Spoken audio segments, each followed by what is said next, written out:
안녕하세요. 이빨연구TV 보아치과 박정현입니다. 이번에 말씀드릴 내용은 내비게이션 임플란트 네 번째 이야기죠. 벌써 내비게이션 임플란트의 특징으로 또 이야기되어지는 것 중에서 내비게이션 임플란트를 하면 치과 오는 횟수가 훨씬 적다라고 이야기하는 거에 대해서 한번 이야기해 보도록 하겠습니다. 저도 일부러 인터넷에서 막 뒤져서 좀 찾아봤습니다. 기존의 일반적인 방법의 임플란트 수술을 할 경우에 첫 번째 첫날 환자가 병원에 와서 상담을 하고 CT를 찍는다. 그리고 뭐 어떻게 수술을 하자 뭐 이제 설명을 듣는다. 그리고 수술 날짜를 잡겠죠. 두 번째 수술할 날에 와서 임플란트를 수술을 하고 꼬매고 집에 갔겠죠. 그 다음에 세 번째 날에 실로 꼬매놨으니까 실을 빼기 위해서 병원을 한번 와야 되겠죠. 그리고 네 번째는 2차 수술이라고 되어 있는데요. 2차 수술이라는 거는 복잡하긴 한데 임플란트라는 것이 뿌리가 뼛속에 들어가 있고 치아라는 게 보면은 뼈에서부터 잇몸을 뚫고 올라와서 밖으로 치아가 있잖아요. 몸에서 이렇게 딱딱한 조직을 경조직이라고 하는데요. 뼈와 같이 단단한 조직이 몸 밖으로 노출되어 있는 부위가 거의 없습니다. 뼈는 모든 연조직, 이런 살, 피부로 다 덮여 있고요. 딱 치아만이 잇몸을 뚫고 밖으로 나와 있습니다. 손톱은 좀 다른 조직이고요. 이건 뭐 일단 넘어가고, 임플란트도 수술을 해놓으면 치아를 만들려면 잇몸을 뚫고 나와야 되는데 간혹 가다가 뼈가 정말 많이 약하다, 그래서 뭐 뼈 이식을 많이 했다 라던가 뼈가 좀 골다공증 같은 게 있으셔서 단단하지 않고 좀 무르다, 이럴 경우에는 임플란트를 뼛속에다가 수술할 때 넣어놓고 나서 뼈하고 붙는 동안에 우리가 조심하겠지만 먹다 보면은 그 임플란트 수술한데 음식물이 가서 닿을 수도 있고 막 대놓고 씹진 않더라도 그렇게 건드려지는 것도 뭔가 임플란트에 좀 안 좋을 것 같을 정도로 임플란트가 약할 때는 임플란트를 뼛속에 넣어 놓은 다음에 그냥 잇몸을 다시 다 덮어서 꼬매 놓게 됩니다. 이게 무슨 말이냐면 실을 풀면 잇몸 위로 아무것도 없어요. 우리는 수술을 했는데 나중에 아물고 보니까 아무것도 없어요. 수술한 부위에. 왜냐하면 임플란트가 그 잇몸 밑에 들어가 있는 거죠. 그래서 우리가 혀로도 만질 수가 없고 음식물을 막 먹어도 건드려지지 않도록 완전히 묻어 놓게 되는데요.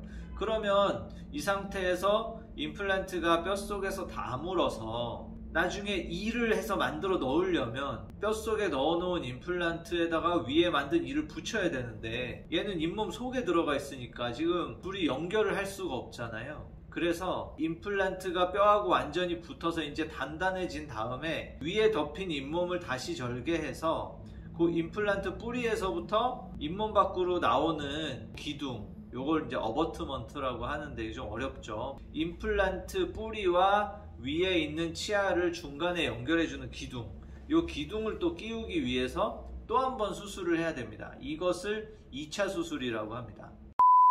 그런데 일반적인 경우에는 임플란트를 뼈에다 해놨는데 이게 뼈가 좀 단단해서 임플란트가 단단하게 잘 들어갔다 그러면 처음부터 이 기둥 같은 것을 껴놓습니다. 수술했을 때. 그래서 그렇게 하고 꼬매 놓으면 임플란트 수술하고 실을 풀었을 때 뭔가 혀로 만져보거나 아니면 이렇게 입을 벌려서 거울로 보면 임플란트 수술한 자리에 잇몸 위로 뭐가 이렇게 올라와 있습니다. 기둥 같은 게.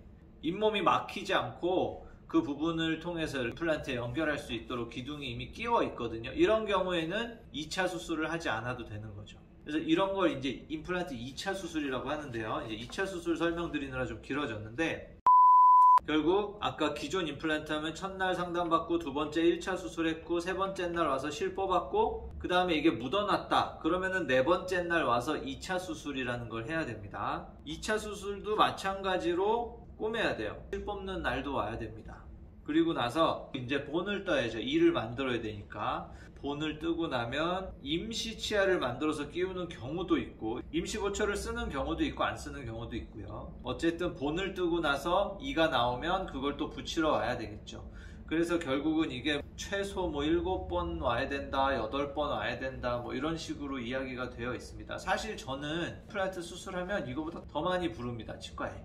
많이 안 오시고 싶을 것 같겠지만 아주 집이 먼 막 지방에서 오시는 분들도 많으니까 몇 시간씩 걸려서 오셔야 되는 분들이 아니라면, 치과가 서울에 있으니까 서울에 계신 분이면 거의 매달 와서 그냥 계속 체크합니다. 제가 수술을 했어도 이제 염증이 생기지 않는지 이렇게 체크를 하는 건 파할 것 같아요. 안 갔다가 나중에 안 좋아지는 것보다는. 오셔가지고 많은 진료를 하는 건 아니지만 양치질이 잘 되고 있는가, 수술을 해놓고 나면은 양치질이 안 되면 또 염증 생길 수 있기 때문에 그런 것들을 매달 체크해 드리는데요. 어쨌든 오는 횟수가 정해져 있겠죠. 그런데 내비게이션 임플란트를 했을 경우에는 딱 3번만 오면 된다라고 인터넷에 써 있네요.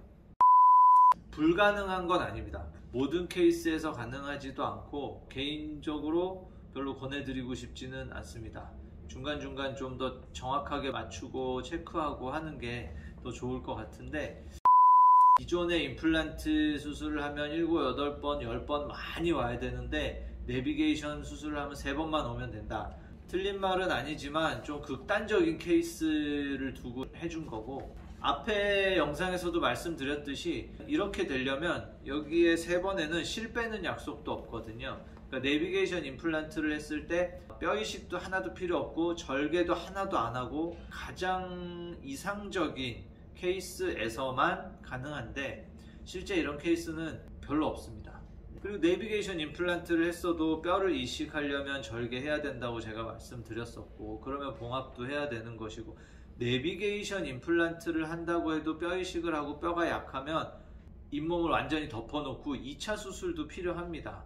결국 아까 일반 수술에서 7, 8번을 와야 한다는 그것을 내비게이션 임플란트를 해도 필요한 경우 다 해야 됩니다. 그래서 무조건 내비게이션 임플란트 하면 치과를 몇 번 안 갈 수 있다, 3번만 가면 된다 라고 100% 말할 수는 없기 때문에 너무 그렇게 받아들이시면 안 될 것 같고, 그렇다고 제가 이게 완전 거짓말이라는 건 아닙니다. 좀 줄일 수는 있습니다. 횟수를 멀리서 오시는 분들한테 분명 도움은 될 겁니다. 그렇지만 너무 이렇게 내비게이션은 3번만 가면 되고 일반 치료는 7, 8번, 10번을 가야 된다더라, 이렇게 극단적으로 이해를 하시는 것은 좀 잘못 알게 되실 수 있을 것 같아서 제가 좀 자세히 설명드렸습니다. 오늘은 내비게이션 임플란트의 특징으로 인터넷에서 이야기되는 것 중에서 내원 횟수가 내비게이션 임플란트를 하면 최소화된다 라고 이야기하는 것에 대해서 좀 자세히 설명해 드렸습니다. 감사합니다.